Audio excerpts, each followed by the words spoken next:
তো মানুষ হিসেবে আমাদের কোনো ভেদাভেদ নেই, ধর্মীয় দৃষ্টিকোণ থেকে হয়তো আমাদের ধর্মীয় নীতি এই অনুযায়ী কিছু ভেদাভেদ থাকতে পারে, কিন্তু প্রত্যেক ধর্মের পাশে থাকার কথা বলা হয়েছে। শুধু এখন নয়, অতীত ইতিহাস যদি আমরা দেখি, নবী রাসূলের জীবনী থেকে শুরু করে, সেই ক্ষেত্রেও কিন্তু ধর্মীয় ভেদাভেদ ছিল না। এক ধর্ম আরেক ধর্মকে বাড়াবাড়ি করে কখনো বলা হয়নি। আমরা যারা লেখাপড়া করেছি, বিদায় হজের ভাষণ একটা খুব অধ্যায় ছিল। বিদায় হজের ভাষণে বলা হয় যে আল্লাহ রাসূল, আমাদের সর্বশেষ রাসূল যিনি, উনিও বলেছেন ধর্ম নিয়ে কখনো কেউ বাড়াবাড়ি করবে না, যার ধর্ম সেই পালন করবে। ধর্ম নিয়ে কেউ যেন আমরা কখনো বাড়াবাড়ি না করি, তারই দৃষ্টিকোণ আপনাদের মাঝে আসা। আপনাদের এটা সবচেয়ে বড় উৎসব।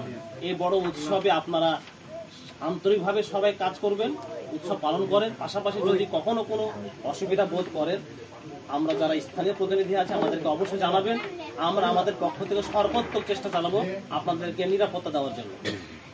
আপনারা সংখ্যালঘু হন আর যাই হন, আপনাদের দ্বিধার কোনো কারণ নাই যে অতীতে একটা সরকার এখান থেকে বিদায় হয়ে তারপরে কি অবস্থানে থাকবো, কোনো ভাবার অবকাশ নাই।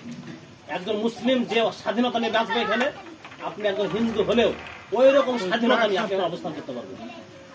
সর্বোপরি আপনাদের সার্বিক সুস্থতা কামনা করছি। আপনাদের উৎসব ভালোভাবে পালন করেন, সর্বশেষ পর্যন্ত আপনারা উৎসব মুখর পরিবেশ নিয়ে উৎসব পালন করার পাশাপাশি এতটুকু খেয়াল রাখবেন যে এই যে বাদ্যযন্ত্র থেকে শুরু করে এই বিষয়গুলো একটু সংযত, যাতে করে অনেক বৃদ্ধ মানুষ বসবাস করে এখানে, বেশি রাত জেগে করলে অনেকের অসুস্থতার হতে পারে। কোন ধর্মই কিন্তু কারো ক্ষতি করার কথা বলা হয়নি। এতটুকু নজর রাখবেন উৎসব পালন করতে গিয়ে, ধর্ম পালন করতে গিয়ে যেন অধর্মের কোনো কিছু আবার না বসে। প্রত্যেক ধর্মেই যে শান্তির বাণী এসেছে, প্রত্যেক ধর্মে শান্তির বাণী নিয়ে আপনারা সকলে শান্তিভাবে বাঁচতে পারি, এই আশাবাদ ব্যক্ত করে আমার সংক্ষিপ্ত কথা শেষ করছি। সকলের প্রতি আন্তরিক শুভেচ্ছা।